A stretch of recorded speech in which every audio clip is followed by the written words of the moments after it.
கர்த்தருக்கு ஸ்தோத்திரம். கர்த்தராகிய இயேசு கிறிஸ்துவின் இன்ப நாமத்தில் இனிய வாழ்த்துக்கள். இந்த ஊழியத்தின் பாதை என்ற நிகழ்ச்சிக்கு தியானத்திற்காக ஜெபித்த பொழுது தேவன் தந்த வசனம் வெளிப்படுத்தின விசேஷம் 22ஆம் அதிகாரம் 12ஆம் வசனம். இதோ சீக்கிரமாய் வருகிறேன், அவன் அவனுடைய கிரியைகளின்படி அவன் அவனுக்கு நான் அளிக்கும் பலன் என்னோட கூட வருகிறது. நம்முடைய கர்த்தராகிய இயேசு கிறிஸ்து நாம் ஒவ்வொருவரையும் அவருடைய ஊழியத்திற்கென்று அழைத்திருக்கிறார். இங்கே தேவன் சொல்லுகிறார், இயேசு கிறிஸ்து சீக்கிரமாக வருகிறார், ஆனால் அவன் அவனுக்கு நான் அளிக்கும் பலன் என்னோட கூட வருகிறது. வேற ஒருவருடைய பலனை இன்னொருவருக்கு கொடுக்கிற தேவன் அல்ல. நம்முடைய கிரியைகள் என்னதோ அதற்குரிய பலன்தான் நமக்கு கிடைக்கும். ஆகவே ஊழியத்தின் பாதையிலே நம்முடைய கிரியைகளை நாம் சரியாக தேவனுக்கு பிரியமாக நாம் வைத்திருக்க வேண்டியது அவசியமாயிருக்கிறது. அப்படி இருந்தால்தான் இயேசு கிறிஸ்து வரும் பொழுது நல்ல பலனை நாம் பெற்றுக்கொள்ள முடியும்.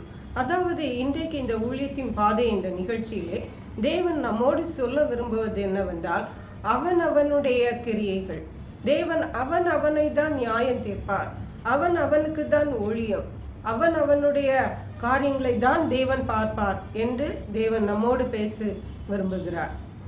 முதலாவதாக அவன் அவனுடைய கிரியைகளின்படி நமக்கு பலன் தருகிற தேவனாக இருக்கிறார். இயேசு கிறிஸ்துவனுடைய வருகை மிக சமீபமாக இருக்கிறது என்பதை நாம் யாவரும் அறிந்திருக்கிறோம். ஆகவே நம்முடைய கிரியைகள் தேவனுக்கு பிரியமான கிரியைகளாக காணப்படுவதாக. அடுத்தபடியாக மத்தேயு எழுதின சுவிசேஷம் 16ஆம் அதிகாரம் 24ஆம் வசனம் சொல்லுகிறது, அப்பொழுது இயேசு தம்முடைய சீஷர்களை நோக்கி, ஒருவன் என்னை பின்பற்றி வர விரும்பினான், அவன் தன்னைத்தான் வெறுத்து தன் சிலுவையை எடுத்துக்கொண்டு என்னை பின்பற்ற கடவன். இயேசு கிறிஸ்துவுக்கு ஊழியம் செய்ய வேண்டும், இயேசு கிறிஸ்து பிள்ளையாய் இருக்க வேண்டும் என்று நாம் விரும்பினால் தன்னுடைய சிலுவையை தான் எடுக்க வேண்டும். வேறொருடைய சிலுவையை நாம் எடுக்கக்கூடாது. நம்முடைய சிலுவையை தான் நாம் எடுக்க வேண்டும். தன்னைத்தான் வெறுத்து நம்முடைய சிலுவையை நாம் தன் சிலுவையை எடுத்துக்கொண்டு தான் இயேசு கிறிஸ்துவை பின்பற்ற முடியும். ஆகவே நம்முடைய கிரியைகள், நம்முடைய சிலுவை எல்லாம் நாம் தான் அவைகளை சுமக்கிறவர்களாக செய்கிறவர்களாக காணப்பட வேண்டும்.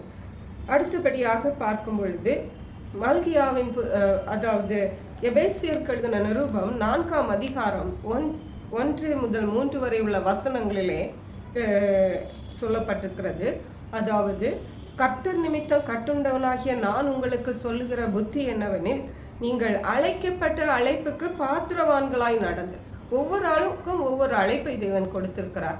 12ஆம் வசனம் சொல்லுகிறது, பரிசுத்தவான்கள் சீர் பொருந்தும் பொருட்டு சுவிசேஷ ஊழியத்தின் வேலைக்காகவும் கிறிஸ்துவின் சரீரமாகிய சபையானது பக்தி விருத்தி அடைவதற்காகவும் சிலரை அப்போஸ்தலராகவும் சிலரை தீர்க்கதரிசிகளாகவும் சிலரை சுவிசேஷகராகவும் சிலரை மேய்ப்பராகவும் போதகராகவும் ஏற்படுத்தினார். அதாவது அப்போஸ்தலராக அழைப்பு பெற்றவர்கள் போதகர்களாக இருந்தால் அதில் இயேசு கிறிஸ்துவுக்கு எந்த பலனும் இல்லை, ஊழியம் செய்கிறவர்களுக்கும் எந்த பலனும் இல்லை. அப்போஸ்தலராக அழைக்கப்பட்டவர்கள் அப்போஸ்தல ஊழியம் தான் செய்ய வேண்டும். இல்லை வேற ஒரு பாஸ்டர் இந்த மாதிரி போதக ஊழியம் பண்ணுகிறார், நானும் போதக ஊழியம் பண்ணுகிறேன் என்று மற்றவர்களை இமிட்டேட் பண்ணி மற்றவர்களை பார்த்து அவர்களுடைய அழைப்பிலே நாம் போவோமானால் அது நமக்கு ஆசீர்வாதமாயிராது. நம்முடைய அழைப்பு என்ன? அப்போஸ்தல ஊழியமா, தீர்க்க தரிசன ஊழியமா, அல்லது சுவிசேஷ ஊழியமா, அல்லது மேய்ப்பராக போதகராக எந்த ஊழியம் என்பதை நாம் தெரிந்து கொண்டு அந்த ஊழியத்தை தான் நாம் செய்ய வேண்டும். ஏனென்றால் அவன் அவனுடைய கிரியைகள், அவன் அவனுடைய அழைப்பு என்று ஒன்றிருக்கிறது, அவன் அவனுடைய சிலுவை என்று ஒன்றிருக்கிறது. ஆகவே நம்முடைய அழைப்பை நாம் தெரிந்து கொண்டு 1ஆம் வசனத்தில் பட்டது போல நீங்கள் அழைக்கப்பட்ட அழைப்புக்கு பாத்திரவான்களாக நடந்து மிகுந்த மனத்தாழ்மை, சாந்தம், நீடிய பொறுமை உடையவர்களாய் அன்பினால் ஒருவரை ஒருவர் தாங்கி. அன்பினால் ஒருவரை ஊழியர்களுக்கிடையே அன்பு காணப்பட வேண்டும்.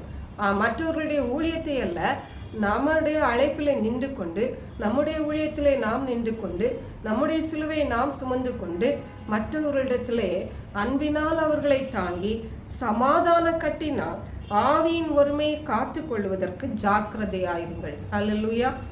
சமாதான கட்டினால் ஆவியின் ஒருமையை நாம் காத்துக்கொள்ள வேண்டியது அவசியமாயிருக்கிறது. அருமையான கர்த்தருடைய பிள்ளைகளே, தேவனுடைய ஊழியர்களாகிய நாம் நம்முடைய கிரியைகளுக்கு நாம் கணக்கு ஒப்புவிக்க வேண்டும். நம்முடைய ஊழியத்துக்கு, நம்முடைய அழைப்புக்கு நாம் கணக்கு ஒப்புவிக்க வேண்டும். நம்முடைய சிலுவையை நாம் சுமந்து செல்கிறவர்களாய் காணப்பட வேண்டும். ஆகவே மல்கியா அப்படி இருந்தோமானால் நாம் தேவனுக்கு பிரியமான ஊழியர்களாய் இருப்போம்.